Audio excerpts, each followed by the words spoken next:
Antrian pembuatan surat keterangan catatan kepolisian atau SKCK di Polres Oku Timur melonjak drastis. Yang biasanya dalam satu hari, unit pelayanan SKCK Polres Oku Timur hanya melayani berkisar 30-an SKCK dalam kurun waktu satu hari, saat ini tembus mencapai 700 lebih per hari.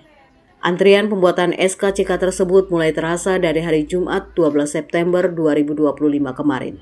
Kelonjakan pembuatan SKCK tersebut mengakibatkan antrian panjang, hingga saat Intelkam Polres Oku Timur harus memasang tenda praktis agar masyarakat nyaman dalam mengantri. Selama 3 hari ini yang membeludak ini para pemohon yang lulus P3K paruh waktu dari Pemkab Oku Timur. Termonitor jumlahnya 4.179 orang. Sampai pada hari ini kita telah membantu para pemohon SKCK sudah 2.100 pemohon yang kita bantu, dan ini akan berlangsung dan sama-sama telah kita koordinasi dengan pihak BKD Pemkab Oku Timur.